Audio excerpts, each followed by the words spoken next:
Hello and welcome. In today's video, I am talking about MPE and its uses in a Eurorack setup. I will start with a quick explanation of MPE, the options you have on getting MPE into Eurorack, as well as showcase a couple of Eurorack patches utilizing MPE controllers. I'll end the video with my personal opinions on MPE in Eurorack.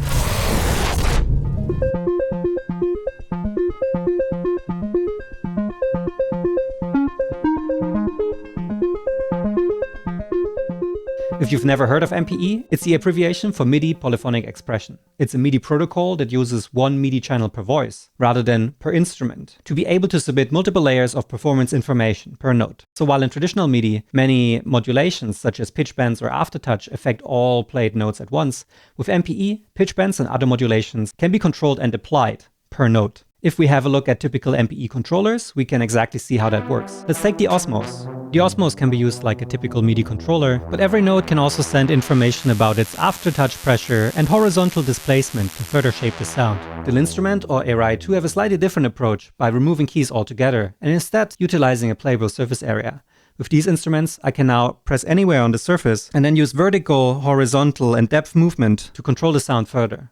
There are many MPE-enabled controllers out there, so if you're interested in MPE controllers and MPE-enabled synths, check out the link in the description below. What excites me a lot about MPE is that now with every note we press, we can control additional parameters via pressure, as well as horizontal and vertical movements of our fingers. So in total, we have 3 independent modulation channels per note and finger. I think that's really exciting as we can either humanize how we play our synthesizers or use all of these control channels to add a ton of parameter control without adding any faders or knobs. If you haven't already guessed, I'm a huge fan of MPE for standalone synths.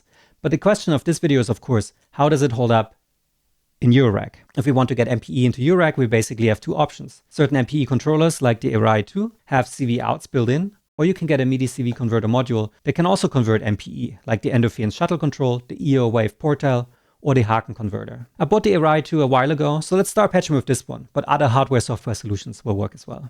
So let's start out simple. Say you have a small monophonic Eurorack setup and you wonder if MPE does anything for that kind of setup.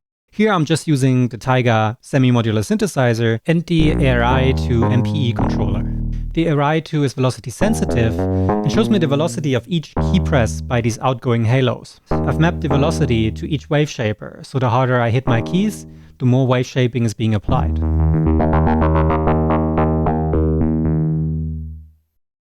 I've mapped the Erea's aftertouch to my filter frequency, so I have precise control over the filters opening and closing without touching the synthesizer.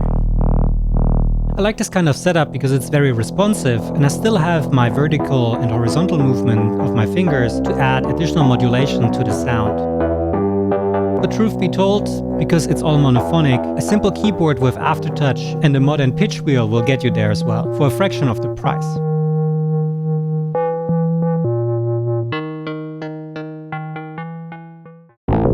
What you can do, however, with an MPE controller and a monophonic synth is to explore arpeggios or sequences where every single note has different CV values depending on your finger position and finger pressure. And so I can use these CV values to change the wave shape or the filter position per note, something that would be much harder with, say, channel aftertouch.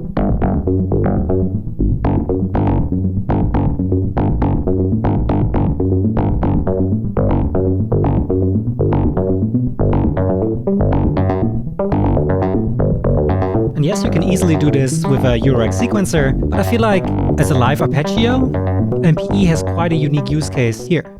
And as you can see in this example, I'm using the finger pressure to change the filter frequency for every single note. So the more pressure I apply, the more open the filter is for that specific note.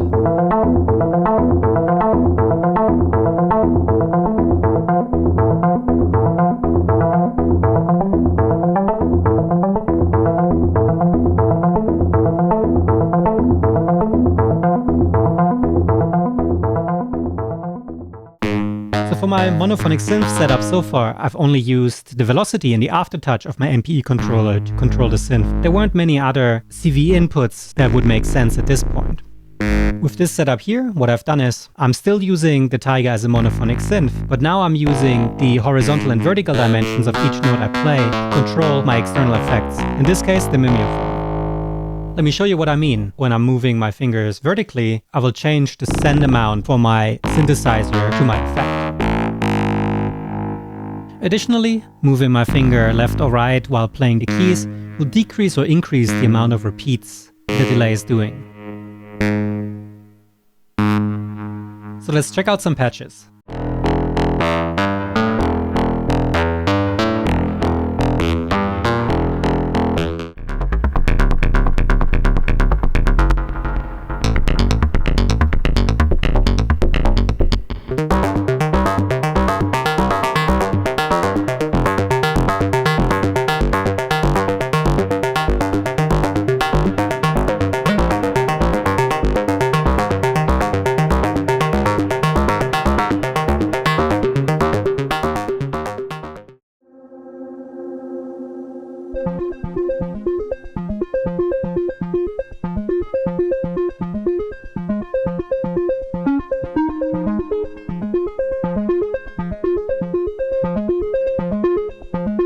Oh, and I should mention that many MPE controllers, if you use them as an arpeggiator, the overall pressure can be used to change the tempo of the arpeggio, which is quite neat.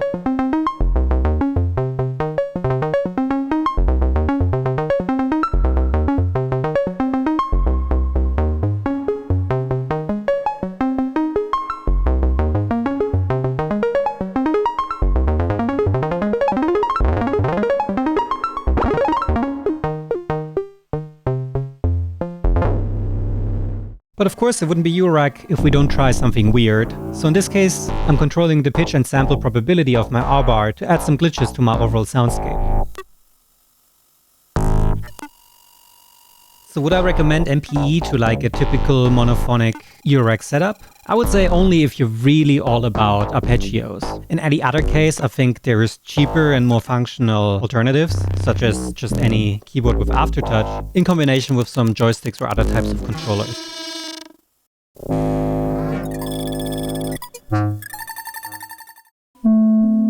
So then let's expand this Tiger setup with some VCAs and envelopes to create a setup that MPE was actually made for, a free-voice polyphonic synth, but with similar effects routing that you've already seen in the monophonic section.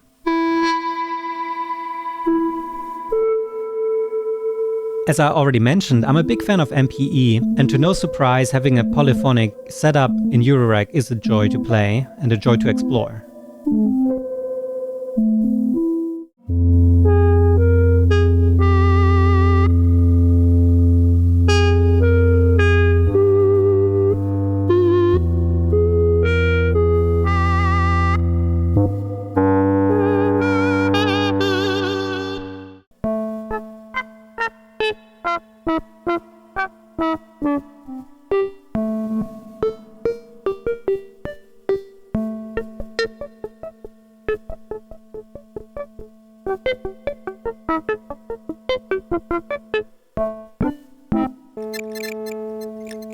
And because with Eurorack you can combine anything with anything, I'm using the vertical movement of my fingers to control 3 different parameters on the R bar. The first note plate controls the pitch, whereas the second and third note plate control the sample length and trigger probability respectively.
So to no surprise, MPE in a Polyphonic Eurorack setup works just as well as for standalone synths, and even offers possibilities for some more experimental sound mappings. It's definitely a great use case. On the cons side, because each note pressed sends 6 layers of information, your maximum polyphony is determined by the number of CV outputs on your MPE converter. In my case, 24 outputs means I am limited to 4 voice polyphony, or less. Another con is of course the price of such a setup. The Dreadbox Artemis, a 6-voice polyphonic synth, costs about 1,300 euros. A barebones 4-voice Döpfer system is already about 1,370 euros. And what I would consider a more premium 4-voice Eurorack setup costs about 2,400, almost double the Artemis. I will talk a bit more about this at the end of the video, but first, let's look at 2 more use cases. So let's have a look at MPE from a slightly different angle. If MPE gives me 3 different dimensions per finger to control and shape my sounds, then why not use it instead of, say, a joystick or any other control interface? In this case, I'm using my MPE controller like I would use 4 different joysticks. Each quadrant of my MPE controller is mapped to a different synthesizer. Top left is mapped to different parameters of the morphogene. Top right is mapped to the R-bar, bottom right is mapped to the mimeophone, and bottom left is mapped to send my morphogene and R-bar to my mimeophone.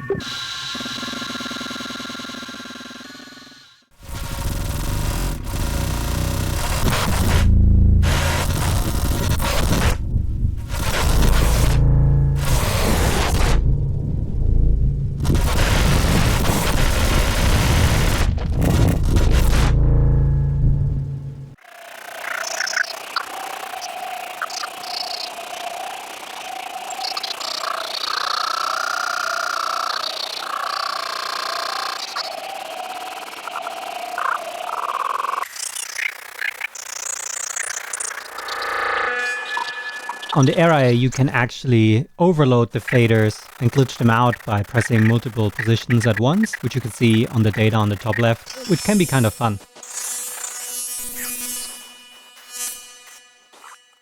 So is this a good use for MPE and Eurorack? Well, I would say yes and no. I think the setup works, and I think it's a fine way to control different CV parameters, but there's a ton of alternatives in Eurorack already.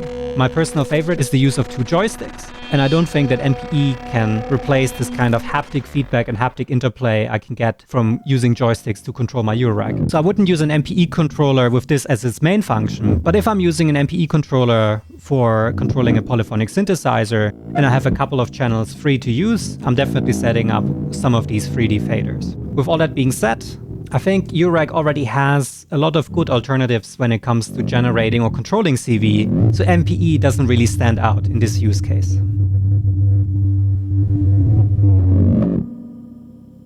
Lastly, let's have a look at how good MPE is at triggering and controlling drums. The Erea lets me set up different drum pads, and depending on how hard I hit them and where I hit them,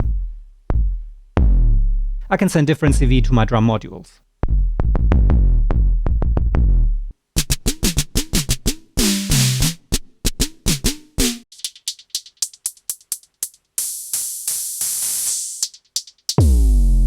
For this to work, we're using the loop function on the Erea, so I can play my patterns live and just have them loop over and over.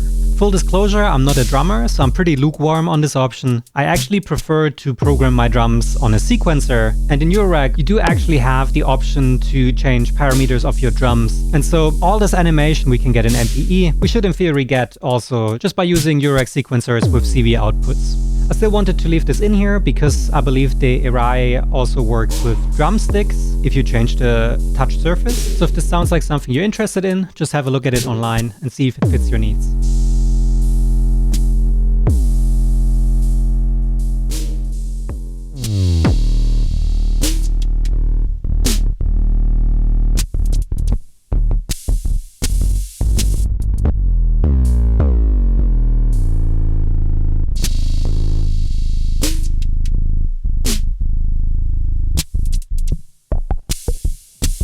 So let's bring it all together. I think that a full Polyphonic Eurorack MPE setup is a really enticing choice, as it can be created using an almost infinite combination of oscillators, filters and effects to create a dream synth. Additionally, unusual CV mapping choices can be done more easily in Eurorack. As mentioned before, the maximum polyphony will likely be 4 voices, and the synth will demand a significantly higher price than standalone solutions. For that, I think, for all its benefits, I can only recommend Eurorack MPE to people who have already spent way too much money on Eurorack, like me. The initial experiments shown in this video definitely prompted me to seriously look into building a 4-voice Euro poly synth, and buying the missing Eurorack modules is for me already cheaper than getting a full MPE standalone anyway. One other use case I found interesting is the live performance of expressive arpeggios. If your music is heavily, and I mean heavily centered around playing arpeggios live, then an MPE controller can make sense as well. Using MPE for other things, such as generating control voltages, can be useful, but I found quite often that the tools are already there in Eurorack. If I want 3 dimensions of control for my morphogene, why not get a joystick? Do I want more control? Well, I can get a second joystick, or a fader bank, or an LFO, or a logic module, etc. You get the gist. I mean, that's what Eurorack can do best, already long before MPE. So yeah, I hope this video helped you out when thinking about combining MPE and Eurorack. Did I miss any use cases? Do you have any success stories or learnings? Comment them below and I'm eager to see what else is possible.